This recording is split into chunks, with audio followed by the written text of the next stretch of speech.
Today I'll be going over a game played about 2 hours ago in the time of recording, which was Sunday, January 19th, 2020. It was in the 2020 Tata Steel Masters, and in the white pieces is Vishy Anand, a very, very strong opponent, and in the black pieces is Fabiano Caruana, a great opponent as well.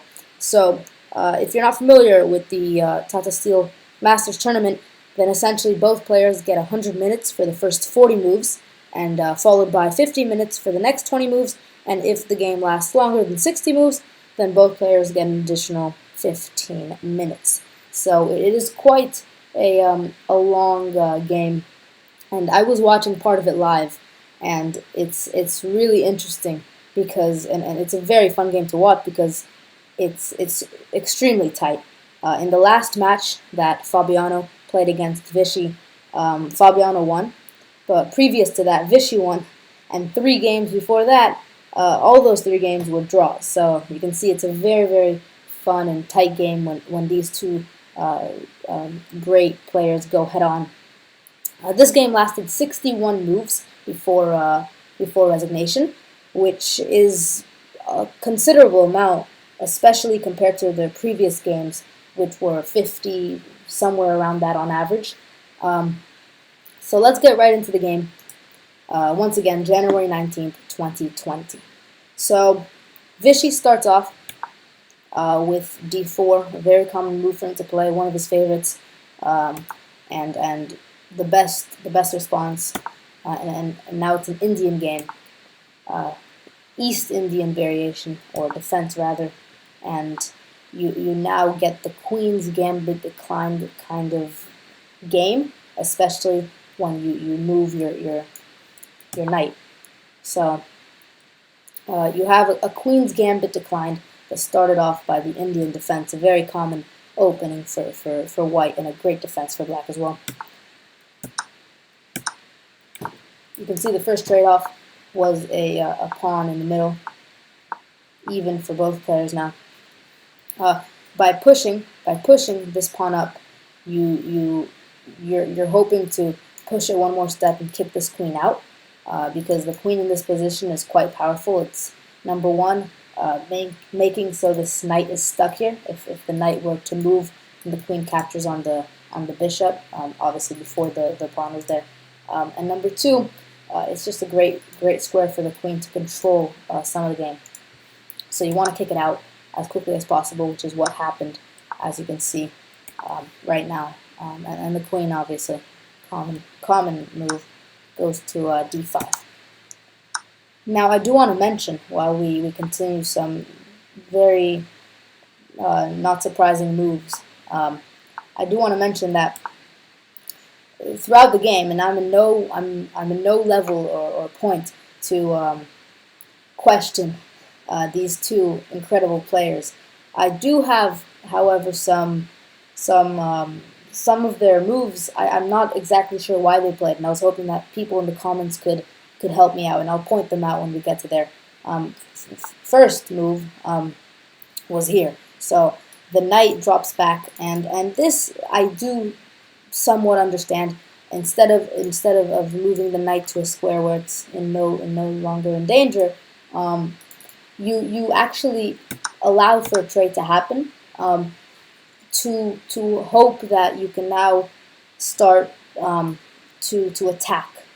So it's essentially trading a rook for a pretty good position and a strong attack to come. So I do understand that move. Obviously, this is somewhat of a force. The other maybe possibility was trying to trade queens, but this is a force because checkmate in one if you don't do anything about it. So it's kind of trading a rook for an attack, which I understand. However, when we get to a closer endgame, I'll show you there was a move that I wasn't familiar with, and I would have played something extremely different. So I was hoping people in the comments could enlighten me on what's the benefits of playing that move and why it was played. Here you see that the black king is not great, with maybe moving the knight here and then trying to to formulate some sort of attack. It's a very dangerous place for the Black's queen, Black's king. So you have to protect it somehow. But instead, Vishy decided to move the knight to e5, a great square for the knight, especially if later on one of these pawns tries to move forward. That can't really happen because now you go in with the bishop. You go in with the bishop, pawn, queen, or pawn, and then you can either go with the queen or the knight, depending on if there's any protection on the straight. You can see, and I'll point this out as well, the reason that you push the pawn up in this position is you don't want any, the worst, at least for me, the worst feeling is when you have a checkmate coming and you can do nothing about it. So one of the first things that you should do when you castle is try to move one of the pawns. I suggest the outermost pawn, but even just this pawn. So if you start doubling up or even tripling up on this file, your king has an escape, which is what started to happen in this game.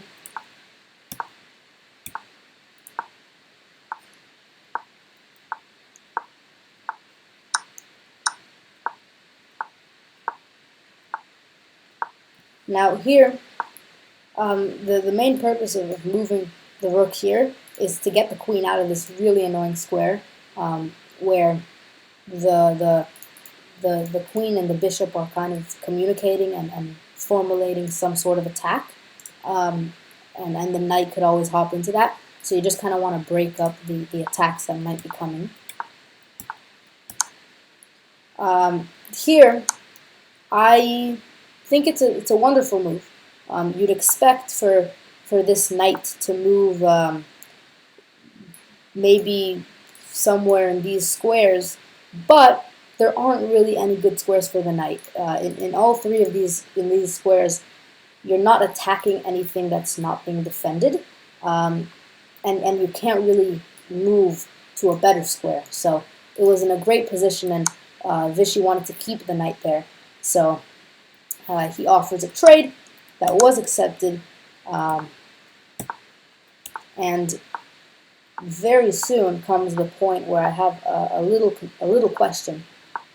I believe it is right now. So you can see that here you move the bishop out of the way because this king is trying to attack both pieces, and instead of taking with the instead of either taking the bishop or the knight with the king, you offer a trade of knights. And I was surprised by this, and I hope someone could try to explain to me why the king wouldn't just take before doing this move. Why the king wouldn't just take on either of these pieces. I was hoping someone in the comments below who understands this position a bit more could fill me in on that. Either way, the game continues, and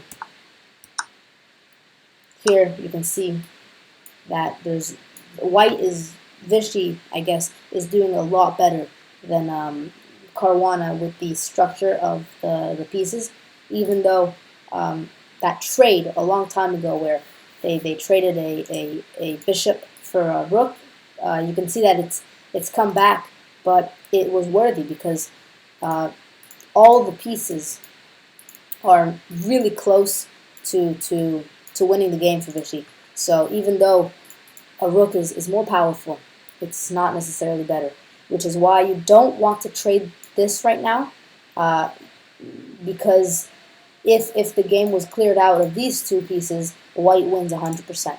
So you want to use this to your advantage and not trade it right now.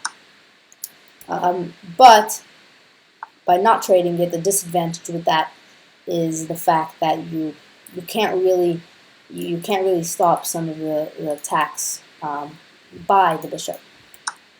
Here, there's no way to stop this pawn. If you move it forward, they'll take, and you can't take back because of the bishop here, and you don't want the pawn on this square because it's now very close for promoting. So you just take there, and they take there. Very smart and obvious. Here, I really like this move. Obviously, king cannot take. That's quite obvious because of this threat of the queen. And the whole game, the king was kind of stuck to this position, which is one of the greatest parts. The king can't move, or really it can only move if the rook hops back. So it's a great position to be in. Here you can see trying to push the pawn and the king, and eventually these pawns up, and trying to just win the game. You can really tell how white is 100% ahead in this scenario. By points, they're not ahead, but by positional advantages and just promoting, they're very ahead. Which is why you just need to be able to capitalize on the endgame. And very soon the game does come to an end. You can see that here the king leaves the kind of protection because it really doesn't need to be there at this point. Obviously, the king can't take it. The king is just trapped, just really trapped. It can't move here or here because the opposite pawn will get promoted, and it can't move here or here or here because, well, both pawns could get promoted. So it's just a really terrible position for black. He has one rook to defend 4 pawns and one pawn that's nowhere near to promoting, especially with this secondary pawn right ahead of it. So you can see that the game comes to an end right here, where Fabiano resigns. And rightly so. There's absolutely no move, and I suggest for you guys to try to find the move that could be somewhat continuation. You know, maybe moving here and trying to attack the pawn, and then you have some protections, but it's really not a great position. So I'll show a small diagram.